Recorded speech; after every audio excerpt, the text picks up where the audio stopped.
ভোটের ফলের পর মাধ্যমিকের ফল 8ই মে মাধ্যমিক পরীক্ষার রেজাল্ট আউট আর ফল প্রকাশের বিজ্ঞপ্তি মধ্যশিক্ষা পর্ষদের। 2 থেকে 12 ফেব্রুয়ারি চলে মাধ্যমিক পরীক্ষা। প্রায় 3 মাসের মাথায় মাধ্যমিকের রেজাল্ট আউট। ভোটের ফলের পর মাধ্যমিকের ফল 8ই মে মাধ্যমিক পরীক্ষার রেজাল্ট আউট, ফল প্রকাশের বিজ্ঞপ্তি মধ্যশিক্ষা পর্ষদের। 2 থেকে 12 ফেব্রুয়ারি চলে মাধ্যমিক পরীক্ষা। প্রায় 3 মাসের মাথায় মাধ্যমিকের রেজাল্ট আউট।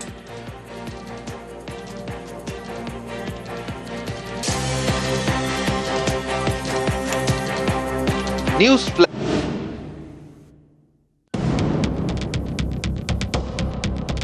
ইস্যু গ্যাস, তা সামনে রেখেই ভোট প্রচার। জ্বালানি জ্বালা এখন ভোটের তাস। উত্তর 24 পরগনার বাদুড়িয়া, এই আসনে গ্যাস শুধু ভোটের ইস্যু নয়, প্রতীকও। শফিকুল ইসলাম দফাদার বাদুড়িয়া আসনে বিকাশ ইন্ডিয়া পার্টির ক্যান্ডিডেট, তার প্রতীক গ্যাস সিলিন্ডার।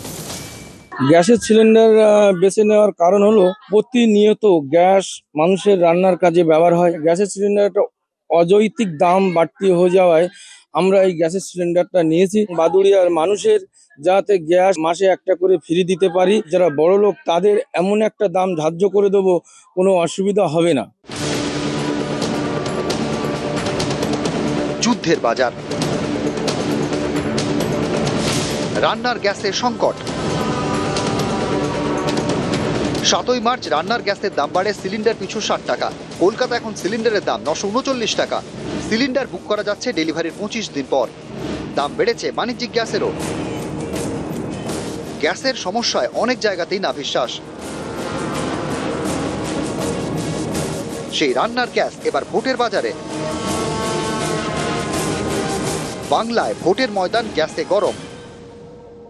যুদ্ধ পরবর্তী অবস্থায় যে পরিমাণ কোথায় গিয়ে যে টেকবে আমরা জানি না, এবং আমার মুখ্যমন্ত্রী ইতিমধ্যেই এই যে গ্যাসের দাম বেড়েছে ধরুন, এই নিয়ে তো মিছিল কল করে দিয়েছেন যে মানুষের দুর্ভোগ একমাত্র তৃণমূল কংগ্রেস তার মানে মানুষের দুর্ভোগে প্রথম রেসপন্ড করে। এই বিপদের সময় নিয়ে যারা রাজনীতি করে, যারা দেশকে কতটা ভালোবাসে পরিষ্কার বোঝা যাচ্ছে। আর তৃণমূল কংগ্রেস যেখানে ক্ষমতায় আছে, তারা কেন 2টো করে সিলিন্ডার ফ্রিতে দিচ্ছে না? বিজেপি সরকার গঠন হলে আমরা মহিলাদেরকে 2টো করে সিলিন্ডার ফ্রিতে দেবো বছর।